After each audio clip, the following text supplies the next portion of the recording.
Assalamualaikum warahmatullahi wabarakatuh. Perkenalkan saya Isna Nifa, NIM belakang 086. Pada kesempatan kali ini saya akan mengulas bab 10 Sistem Informasi Manajemen, yaitu implikasi etis dari teknologi informasi. Materi yang pertama, cakupan perspektif versus cakupan deskriptif. Cakupan perspektif menentukan bagaimana MIS sebaiknya dikembangkan dan digunakan di dalam suatu perusahaan. Pendekatan ini lebih baik untuk menampilkan materi mahasiswa daripada cakupan deskriptif, yaitu menjelaskan bagaimana hal-hal sedang dilaksanakan. Selanjutnya, moral, etika, dan hukum. Moral adalah tradisi kepercayaan mengenai perilaku yang benar dan yang salah, dan merupakan institusi sosial dengan sejarah dan seperangkat aturan. Selanjutnya ada etika. Etika adalah sekumpulan kepercayaan, standar, atau teladan yang mengarahkannya dan yang merasuk ke dalam seseorang atau masyarakat. Selanjutnya hukum. Hukum adalah peraturan perilaku formal yang diterapkan oleh otoritas yang berwenang, seperti pemerintah, terhadap subjek atau warga negaranya.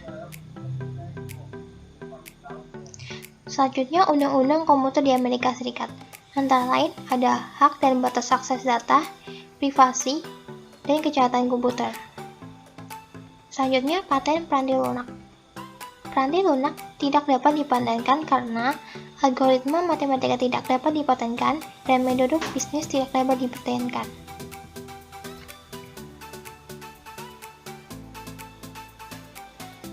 Selanjutnya, undang-undang paten peranti lunak di Uni Eropa. Parlemen Uni Eropa mengusulkan agar standar paten peranti lunak yang lebih ketat dibandingkan standar di Amerika Serikat. Namun pada akhirnya ditolak oleh Parlemen Uni Eropa. Selanjutnya, undang-undang privasi pribadi di Republik Rakyat Cina. Para aktivis privasi pribadi di Cina menuntut diadakannya peraturan yang akan melindungi data pribadi seperti tingkat pendapatan, pekerjaan, status pernikahan, sifat fisik, dan nomor telepon dan alamat. Materi selanjutnya meletakkan moral, etika, dan hukum pada tempatnya. Penggunaan komputer di dunia bisnis diarahkan oleh nilai moral dan etis manajer, spesialis informasi dan pengguna, serta hukum yang berlaku. Selanjutnya, kebutuhan akan budaya etika. Yang pertama, kredo perusahaan, merupakan pernyataan singkat mengenai nilai-nilai yang ingin dijunjung perusahaan. Yang kedua, program etika, upaya yang terdiri atas berbagai aktivitas untuk memberi petunjuk kepada karyawan untuk menjalankan kredo perusahaan. Yang ketiga, kode perusahaan yang disesuaikan, yaitu adaptasi dari kode untuk industri atau profesi tertentu. Selanjutnya, contoh kredo perusahaan.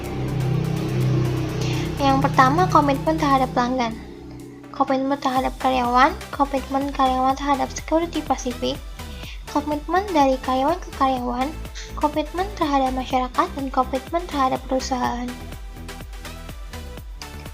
Selanjutnya, meletakkan kredo, program, dan kode pada tempatnya. Kode perusahaan memberikan dasar untuk melaksanakan program etika perusahaan, dan kode etik menggambarkan perilaku tertentu yang diharapkan dilaksanakan oleh karyawan. Alasan pentingnya etika komputer. Yang pertama, kelenturan secara logis. Yang kedua, faktor transformasi. Dan yang ketiga, faktor ketidaktampakan. Faktor ketidaktampakan antara lain nilai pemrograman yang tidak nampak, perhitungan pemilihan tidak tampak, dan penyalahgunaan yang tak tampak. Selanjutnya, hak sosial dan komputer.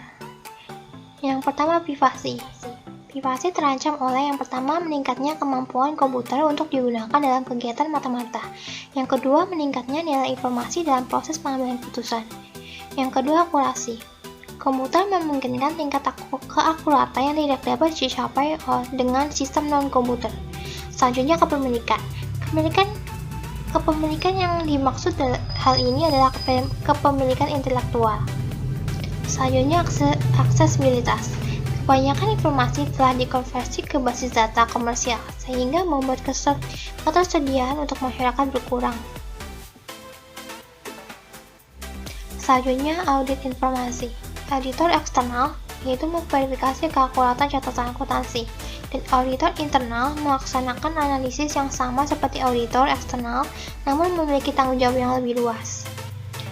Objektivitas merupakan hal unik yang ditawarkan oleh auditor. Agar para auditor dapat menjaga objektivitas, mereka harus menyatakan bahwa mereka tidak menginginkan tanggung jawab operasional sistem yang mereka bantu kembangkan. Selanjutnya, jenis aktivitas audit. Yang pertama, audit finansial, audit operasional, audit berkelanjutan, dan sistem pengendalian internal.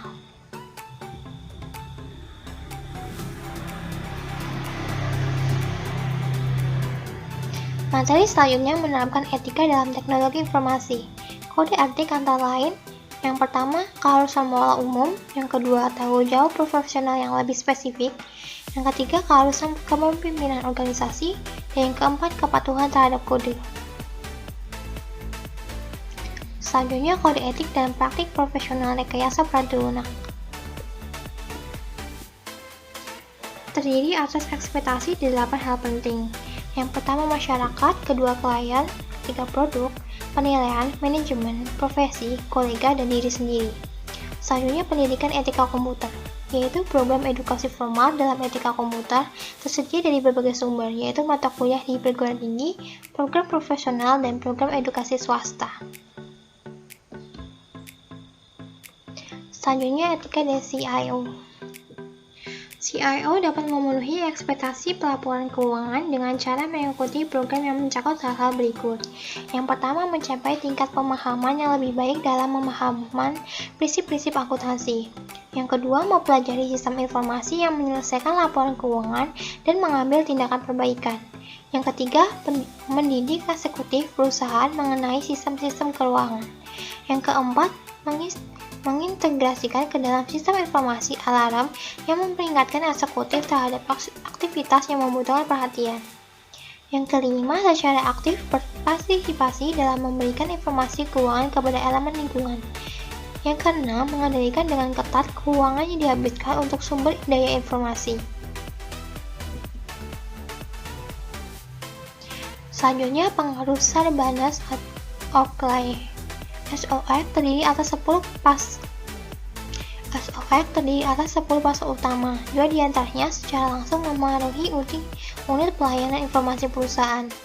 Yang pertama, CEO dan CFO harus menandatangani laporan keuangan. Yang kedua, perusahaan-perusahaan Amerika Serikat disyaratkan untuk memiliki unit auditor internal.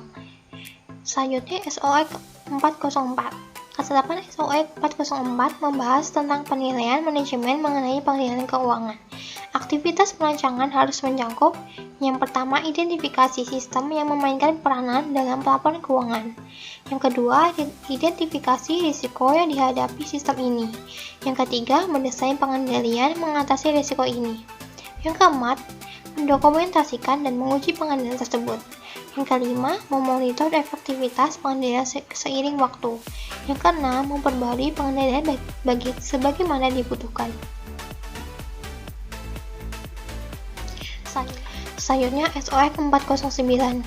Ketetapan SOX 409 memengaruhi layanan informasi yang membahas mengenai pengungkapan secara real time. Selanjutnya, COX dan COBIT. COBIT disebut sebagai organisasi industri yang dapat memberikan standar keamanan untuk sumber daya informasi perusahaan. Organisasi yang sama dapat memberikan bantuan kepada perusahaan untuk menangani tanggung jawab SOX. Selanjutnya, meletakkan Sarbanes Oxley pada tempatnya. SOX mengharapkan eksekutif, sistem keuangan, dan TI bekerja sama sebagaimana mereka seharusnya bekerja, yaitu secara etis.